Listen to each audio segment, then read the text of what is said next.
At camp, we do a bunch of fun things and everyone has a good time, but there comes a moment when all the fun things get put to the side and Jesus just steps in.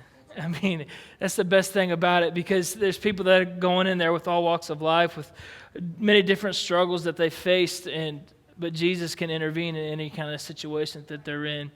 And I'm just very, very thankful that we get to do that. It's exciting. It really is. Good morning, and I'm so excited to be here this morning. I'm so excited to be up on this stage. I get excited very easily. Pastor Ricky asked me about a month ago if I would speak, and I was like, let's do it. I'm excited about it. We did go to Kentucky Kingdom yesterday as a youth. We had a good time. I tried to tan a little bit, but I got sunburnt, so that doesn't work for me with the sun, okay? But like I said, I'm excited to be with you this morning, be able to share. Pastor Ricky, thank you for letting me be up here. Last week we talked about broken relationships between family members, and this week we're going to talk about structured relationships, structured and spiritual relationships. So really what we're going to be doing is going from what was into going from now on. And what I wanted to start with is we talked about Joseph for a little bit last week, and it kind of stuck out to me, the story of Joseph. He was somebody that wore God on his sleeve. He wore God in the way that he wanted to show that he was proud of it. He was very proud to be called by God. He's very proud to be a servant of God. And in some ways, he kind of came out a little bit arrogant to his brothers and sisters and said, you know what, you guys are going to bow before me one day. I had a vision about it. That's a little bit arrogant to say. I mean, like Pastor Ty said, that's going to be annoying to some siblings. But the thing about it is, he was given every opportunity that he could just to walk away. He really was. He was given every opportunity to walk away from the calling that God had put on his life. He was literally thrown into a hole with the thought of maybe this will murder him. We don't want him around. When they say, well, we don't really want to murder him, he's our brother, well, let's just sell him into slavery. He was given every opportunity to walk away. He could have walked away. But the thing is, Jesus stayed. It doesn't matter what has happened in your life. It doesn't matter what you go through. It doesn't matter what struggle attacks you. You may think the worst thing has happened to you, but the thing is, Jesus stays in the center at all times. So when I think about what's the key to family structure, I mean, there's only one thing that really can come to my mind when I think about it, and that's Jesus. Because Jesus is the fixer of all things, can take care of any things. So we really need to dig down deep, and we need to look at our families. And we see, is Jesus actually in our families? Is Jesus actually in our home? Because the key to our families is Jesus. And when you look at the specifics of father-son relationship, mother-daughter relationship, father-daughter relationship, even mother and son, even brother and sister relationship, is Jesus in it?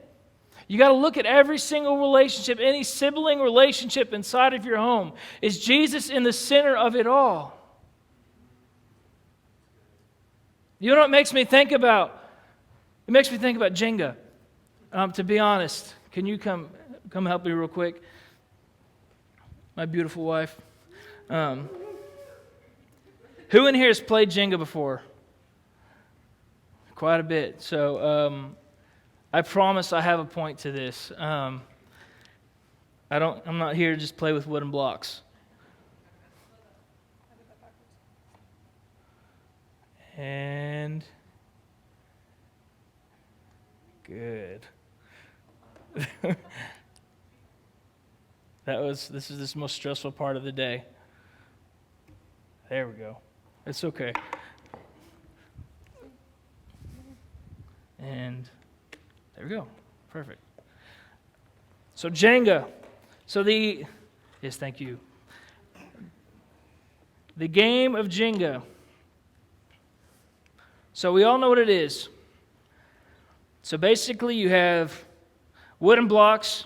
You're trying to take away wooden blocks. What you're trying to do is you're trying to make the other person fail. You're trying to make the other person make the tower fall. You're trying to point fingers and say, hey, I'm not making this tower fall, you are. That's what you're trying to do in Jenga. I'm going to get back to that in a second. But most of the time, that's how it is in human relationship. We just want to point fingers. We want to look at the fact that maybe something has happened in our past. That, hey, she did this to me. Hey, he said this about me. I can't trust my dad because he did this. I can't trust my mom because she said this about me. But the thing is, that is what we do in human relationships. That's what we do, but we don't realize that Jesus can be in the center of it. We forget about the fact that Jesus has called us to be families together. He has put people in our lives for a reason because He knows that they are for us. He knows that they're supposed to be around us. It can be hard to trust some things that have happened before. So we point fingers because we're afraid to really accept. In Ephesians 6, 1 through 3, it says, "Children, obey your parents because you belong to the Lord, for this is the right thing to do. Honor your father and mother. This is the first commandment with a promise. If you honor your father and mother, things will go well for you, and you will have a long life on earth." Now, this verse is said so much in church. This verse is said so much in kids' church. Children, honor your father and mother. I 100% agree with it. It is important, children, to obey your parents, to honor your parents. But when I think about it, when I really dig down deep into it, I want to look at it like, if you're saying that, are you honoring the Father?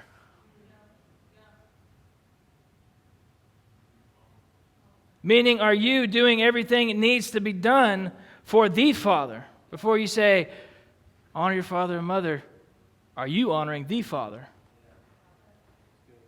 You see, it's a two-way street. Now, the next part. So my question is Jesus at the center of your heart? Is Jesus at the center of your heart? Is Jesus in the center of your being? See, we look at ourselves first, and we need to decide, do we have a heart for Jesus before making any steps at having a spiritual family? Because it starts with the head of the family. It starts with the leader of the family. Is the head of the family connected to Jesus in a way that when they walk into the room, the atmosphere changes because Jesus is connected to that person in a specific way? That when they walk into the room, then they know the Spirit of the Lord comes in with them. Because they have given everything to Jesus, because Jesus is at the center of their heart. Now later on in that same verse, it says, "Fathers, do not provoke your children to anger by the way you treat them, rather than bring them up with discipline and instruction that comes from the Lord." There's a lot to unpack with that. But one thing I want to focus on is it says, bring them up in the way of the discipline and instruction. The instruction that comes from the Lord. That's the most important part about it.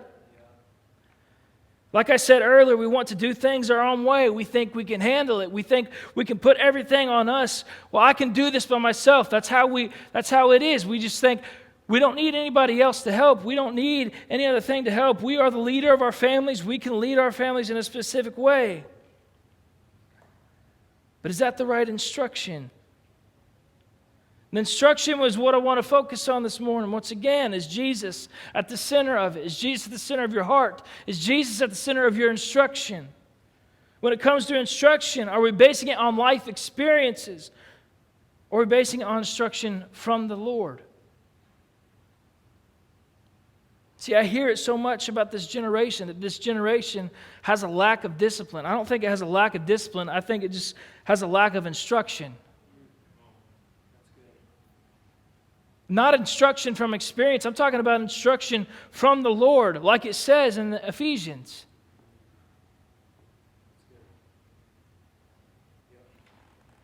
And our main verse on this series is Proverbs 1:7. The fear of the Lord is the beginning of knowledge, but fools despise wisdom and instruction. So is Jesus at the center of your instruction? Is Jesus at the part of when you talk to your kids, when you tuck them in at night? Is Jesus the main thing that you're talking about? Jesus loves you. Jesus cares about you. It doesn't matter what's happening. Jesus is there for you. Is there a foundation that is being laid?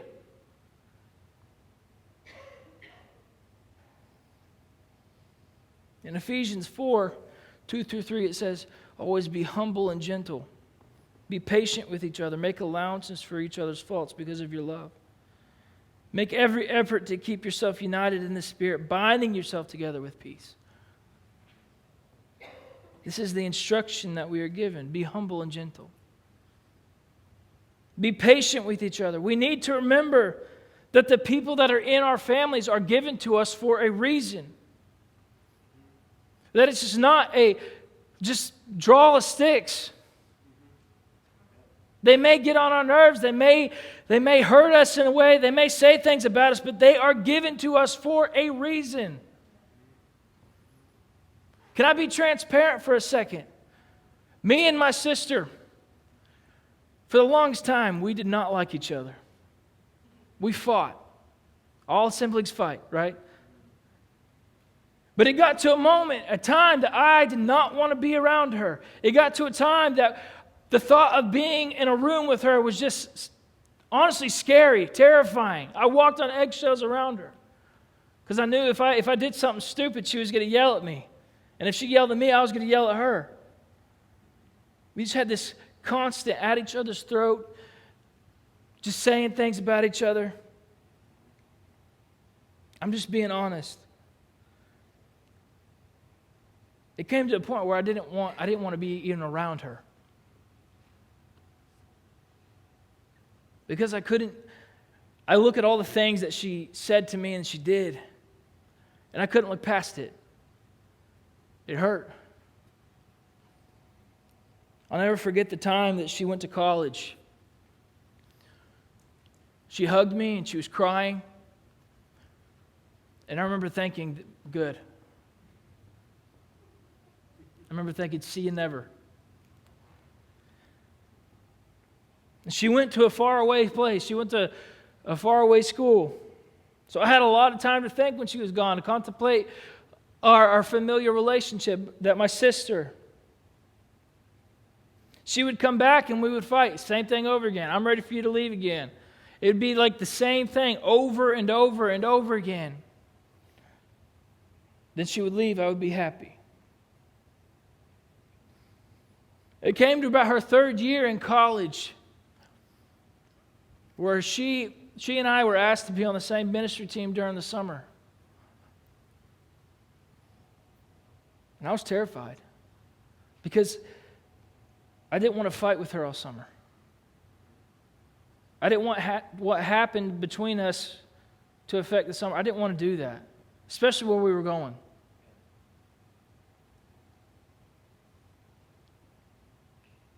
We were in a room with maybe 10 people. And then Jesus stepped in. We're in a moment of worship, a moment of praise. And then Jesus stepped in. Do you understand the magnitude of worshiping with your family? Something about Jesus changing your life completely. Something about you seeing that in your family member changes the relationship completely. That became one of my favorite parts of the summer. I worshiped with her every single night, right next to her. And I loved it. Because from what was that me and my sister fought. From what was, me and my sister were constantly at each other's throats. But from now on, Jesus was the center of our relationship. Now there's a bond that will last for a lifetime. It's not because it was fun. It's not because we were without our parents and no one would see us getting along. It's because Jesus showed us that family is important because they're the ones that are with you the most. They're the ones that see you grow. They're the ones that love you the most, just right under Jesus. See, Jesus was then, from now on, the middle of me and my sister. At the heart of the relationship.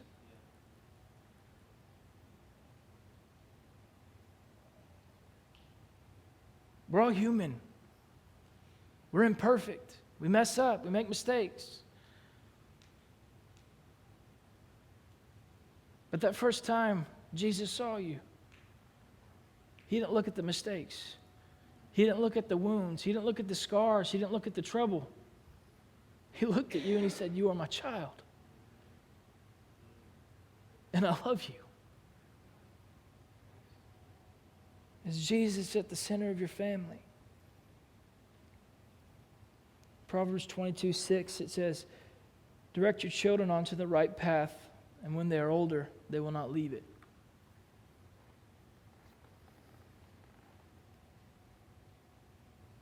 I believe that me and my sister's relationship wouldn't have been mended like it was if it wasn't for the foundation that was left.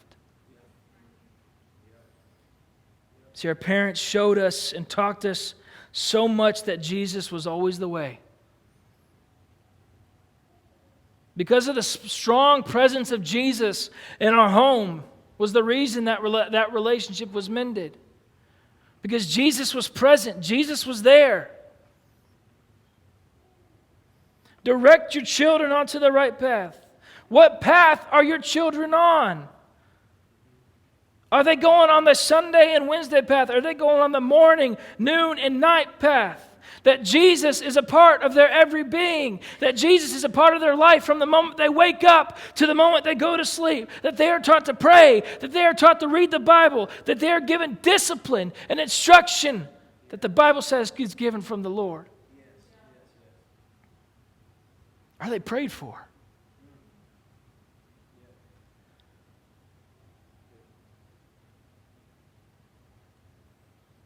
Everyone is attacked in this world. Everyone is, by every corner, every way you turn, the enemy is out in this world just ready to attack, ready to jump, ready to knock you off the pedestal you're on. There's a lot of stuff out there, families. And that second that enemy is given, he will attack. He will jump. And he isn't playing for fun. He isn't playing for sport. He is playing for keeps. And he could care less about you. He wants you so bad because he knows what Jesus sees in you. This is why it's important to be given our families instruction. So that at some point when the enemy comes to take, when the enemy comes to knock down, instead of the enemy knocking down, we knock down the enemy and he goes back to where he came from.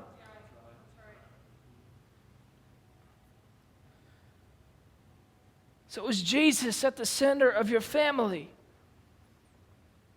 Did they have a spiritual parental figure to look at? Is that head of the household?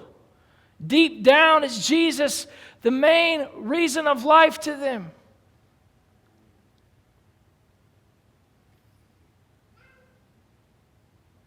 Jesus in the family is important. Ecclesiastes 4:9-12 says, 2 people are better off than one, for they can help each other succeed. If one person falls, the other can reach out and help. But someone who falls alone is in real trouble. Likewise, 2 people laying close together can keep each other warm. But how can one be warm alone? A person standing alone can be attacked and defeated. But 2 can stand back to back and conquer. 3 are even better. For a triple braided cord is not easily broken. Can the worship team come back up and pray or play? See, the one person of God can last through life because God is on their side. But then the 2 people, they can go through life because God is on their side, but they also have each other to lift each other up when they're down, to pick each other up when they're broken. You did this to me, but you know what? You're my family. I still love you. And the Bible says if we stand together, we stand strong.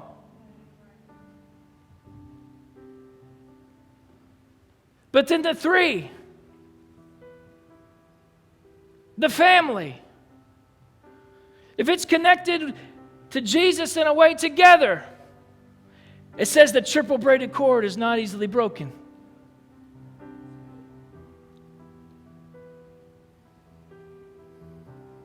See, remember when I talked about Jenga earlier?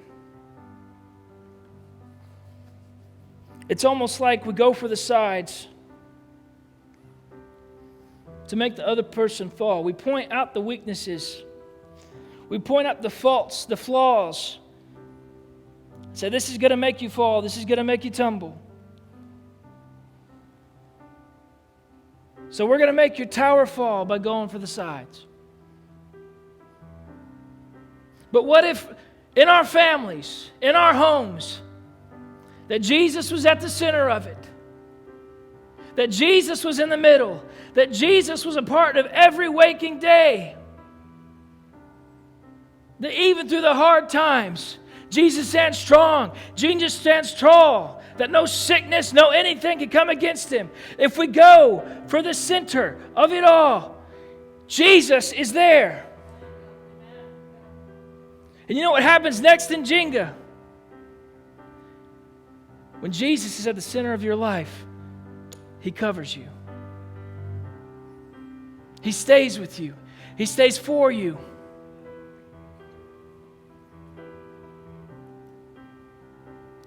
If everybody would stand with me this morning.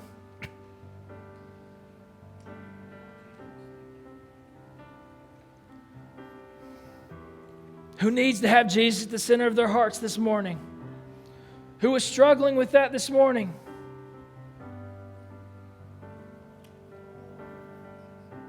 Some of you maybe want Jesus to be in your home more.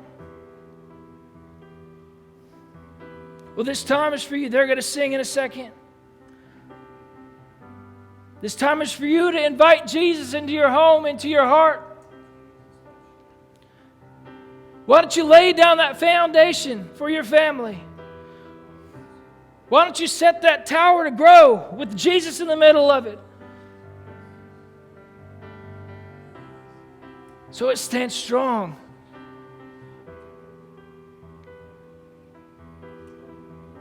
These altars are open for you this morning. Who needs to have Jesus in the center?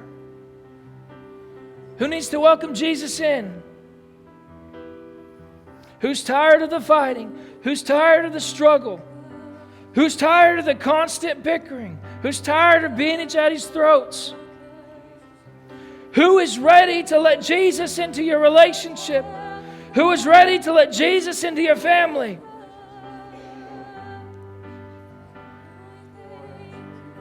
Who's ready to take that step? If that's you, come on.